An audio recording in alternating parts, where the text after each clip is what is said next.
So hello बालकों, शुरुआत करते हैं एक नए चैप्टर से जो कि है हमारा S H M, simple harmonic motion, या फिर कह सकते हैं ऑसिलेशन। एवरीडे 5 क्वेश्चन जो होंगे एक उसके शेड में आते रहेंगे। एस एच एम के 5 क्वेश्चंस, 5 क्वेश्चन इलास्टिसिटी के, 5 क्वेश्चन थर्मो के और 5 क्वेश्चन मोशन के। और वो जो चल रहा है वो तो 5 5 वाला चल ही रहा है, ठीक है, रेगुलरिटी पे। और मोस्टली इस दिसंबर के अंदर अपन एक्चुअली एस एच एम तक सारे चैप्टर ख़त्म कर देंगे, सिर्फ वेव ख़त्म हो ही जाएगी। तो जनवरी से अपन मोस्टली क्या स्टार्ट कर सकते हैं, थर्मो बाकी रहेगी। हाँ थर्मो भी, हाँ थर्मो एक बाकी रह सकती है इसके अंदर। थर्मो के बाद में अपन जनवरी से स्टार्ट कर देंगे क्लास 12। ओके, स्टार्ट करते हैं क्वेश्चन नंबर फर्स्ट से कि एसएचएम का जो क्वेश्चन नंबर फर्स्ट है वो हमें क्या कह रहा है। नाउ क्वेश्चन नंबर फर्स्ट हमें ये कह रहा है कि which of the following equation does not represent a simple harmonic motion. Actually simple harmonic motion जो है वो कौन सी इक्वेशन रिप्रेजेंट नहीं कर रही है। Simple harmonic motion equation check करने के लिए अपन ऐसा कहते हैं कि अगर मान लो कि कोई भी सिंपल हार्मोनिक मोशन कर रहा है, जैसे कि अपने पास में ये बॉब है और ये बॉब जो है वो टू और फ्रो जो है मूवमेंट कर रहा है, कि तभी अपन बोलेंगे कि इस किसी एक पर्टिकुलर फिक्स पॉइंट के अलोंग आना और जाना हमारा क्या कहलाएगा, एस एच एम कहलाएगा, ठीक है।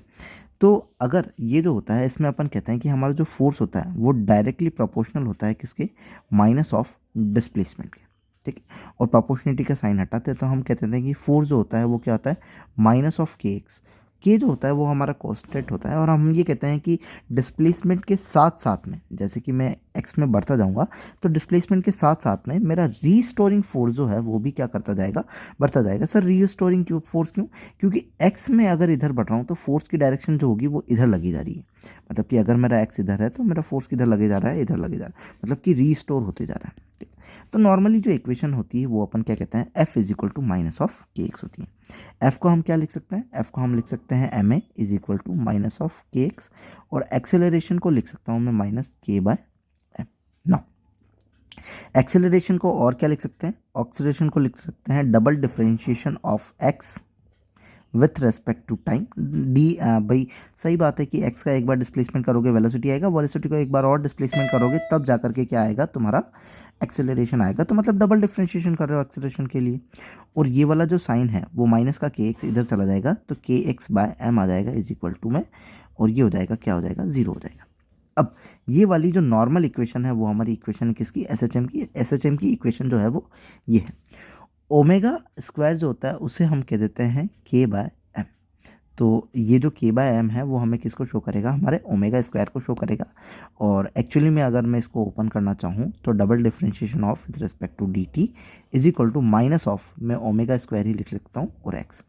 तो मतलब ये है कि अब ध्यान से देखो, इसमें ये है कि कोई भी मेरी एक्स एक्सिस वाली जो, या फिर जो मेरी इक्वेशन दी हुई है, अगर मैं उसका डबल डिफरेंशिएशन कर देता हूँ, क्या कह देता हूँ मैं, अगर उसका डबल डिफरेंशिएशन कर देता हूँ तो वो मेरे किसके बराबर आ जाती है, जो इनिशियल डिफरेंशिएशन किया होता है, इनिशियल इक्वेशन है उसके बराबर बराबर आ जाती है। मतलब कि डबल डिफरेंशिएशन करने से, कि अगर मैं जो इक्वेशन दी है उसका डबल डिफरेंशिएशन कर दूँ तो उसके अंदर मुझे पुरानी वाली इक्वेशन भी मिल जाएगी, वो भी रिप्रेजेंट कर रही हो। तो अगर मैं इसका डबल डिफरेंशिएशन करूँ ए साइन ओमेगा टी का, तो अगर मैं ए साइन ओमेगा टी का क्या करता हूँ डिफरेंशिएशन, तो ये मुझे बनेगा ए omega cos omega T.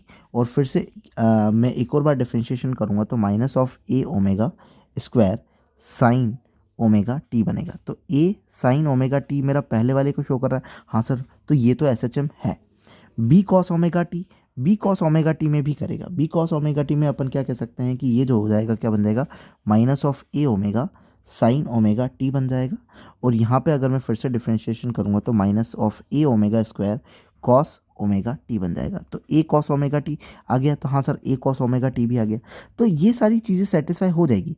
Cos interchange होकर के साइन में आ जाएगा, साइन इंटरचेंज होकर के कॉस में आ जाएगा डबल डिफरेंशिएशन में। बट कॉट नहीं आ पाएगा, ना ही टेन आ पाएगा, ना ही सेक आ पाएगा। मतलब कि इक्वेशन में कॉट टेन और सेक हो तो मतलब वो फिर से डबल डिफरेंशिएशन करके सेम के अंदर नहीं आ सकते।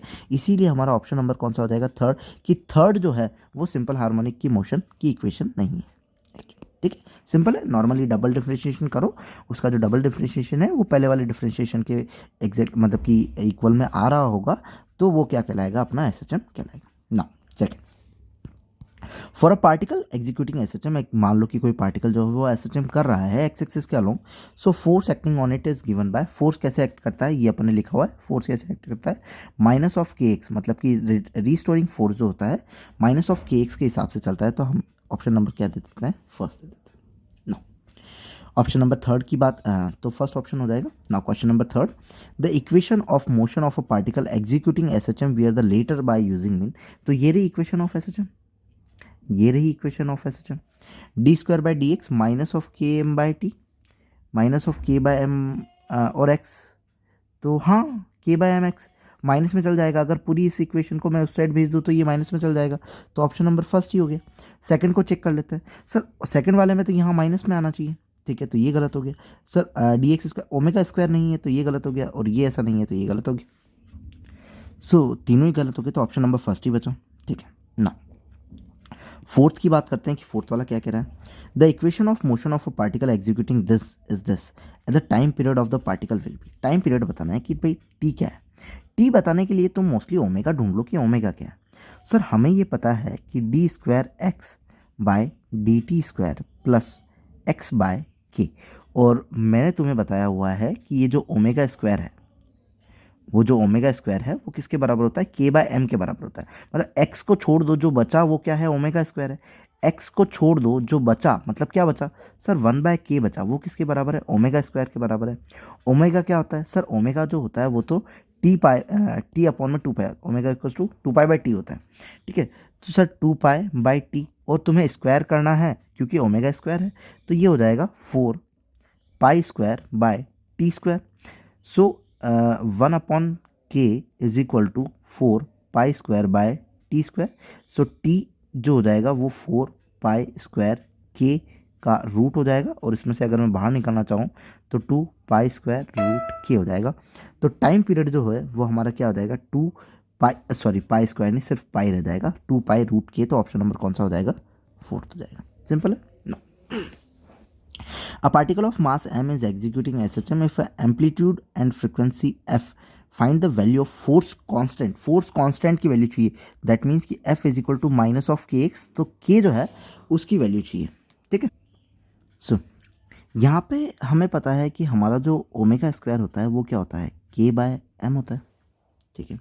अब सर फ्रिक्वेंसी को अपन को इंक्लूडेड करना है कि फ्रिक्वेंसी भी इंक्लूड हो जाए फॉर्मूले के अंदर, तो फ्रिक्वेंसी को इंक्लूड करेंगे, ओमेगा क्या होता है टू पाई एफ, तो four pi square F square is equal to K by M हो जाएगा, ठीक है।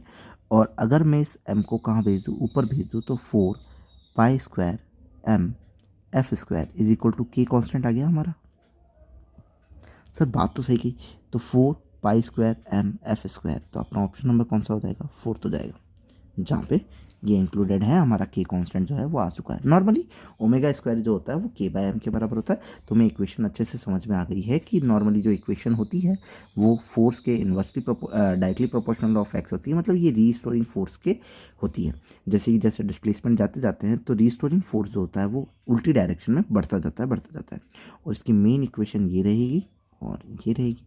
नॉर्मली ये सिंपल है सारा, तो 5 क्वेश्चन हो चुके हैं, and if you like then please subscribe, thank you so much।